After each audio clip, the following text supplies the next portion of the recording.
much to my regret, I got what I would consider an incomplete answer to my question. There were other questions that came up about second language students, which I, grants of excellence, looking at models, and the whole issue of revamping the language, English language arts, which is kind of exciting to come in during this time. The outside of the Regents part, there's a whole discussion in Albany that's going on about the sunset of the law of mayoral control. And I'm extremely happy to be there when this conversation is taking place. And so that's at least a beginning for my role in New York State as a regent. Usually what we do is we go around the table and we allow the people, committee members to ask questions.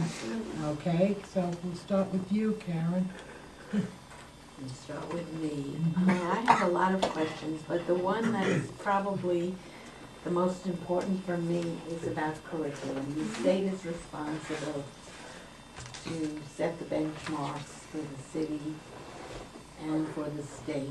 Is that correct? They're a policy-making body, and basically they do adopt standards, which everybody will adhere to. Have you gotten a sense of whether the state is looking for a curriculum that would be a sound basic curriculum for all children in the state?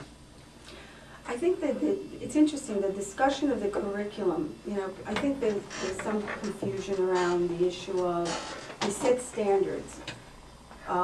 Just like New York City and other places, they adopt various different curriculums, just like I think we went through the New York City, had the math, if you remember, the math A, math B, and all of that's being revisited.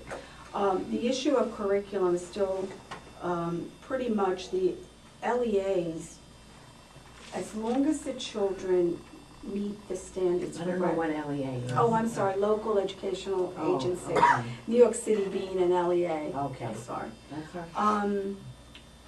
The whole idea is to make sure that there's an alignment, and it's not always the case, I must say, so that children are prepared to take the exams, the Regents exams, and pass the Regents exam, so that they're eligible to receive the Regents diploma. And that's one of the biggest, obviously, what we mostly focus on. The curriculum, keeping in mind the curriculum is the vehicle that gets you there. And the assessment is what will examine how do what did you teach to get there. So the truth of the matter is, if you look even within the city, and even way back when I was the superintendent, I know that I was moving towards Singapore math, which was very different from what other districts were using. So the curriculum was different from one district to another district. So I don't think we've ever focused on having one standardized, you're absolutely correct on that, curriculum for any area that I'm aware of. So I would say that there's an awareness. I truly believe that we really have to become more focused on national standards and a much more and global standards as well. Absolutely. Glenn? Thank you. You can pass if you want and come back. What type of diplomas are there besides Regents?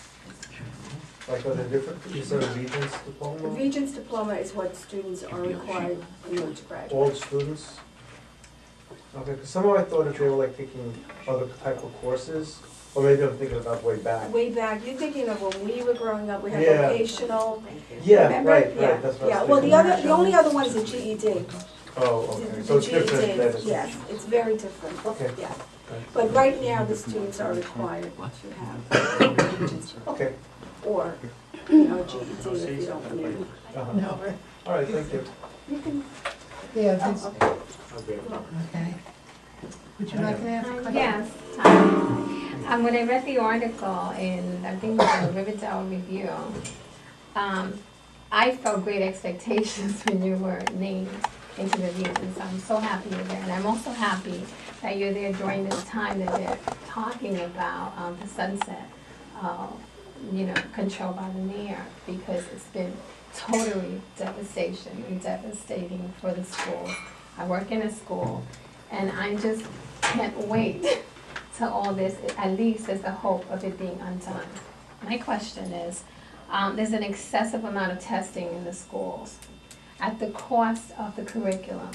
There's literally no teaching of science and social studies. There's an illusion that it's being taught, but honestly it's not. So at the state level, what can be done? Because it doesn't seem like we're getting anywhere in the city level.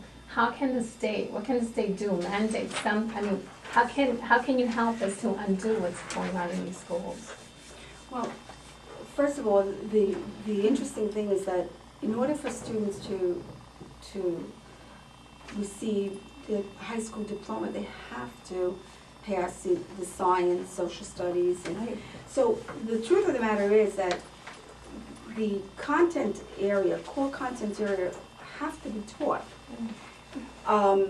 I think that we're missing the boat a little bit, and I think many districts used to integrate. If you remember, they would integrate music, literacy, even in the middle schools, because I remember when I was a middle school principal at 218, our children read the classics in let's say 5th, 6th, 7th grade, but the fact of the matter is they still performed.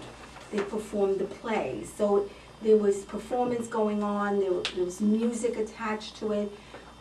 Children had an opportunity to use beyond, let's say, just reading the classics, other approaches to make sure that there was comprehension. So now I think what you're saying is, and it's true because you hear it throughout the city, that everything is focused on teaching to the exam, to the point that we're compromising other areas.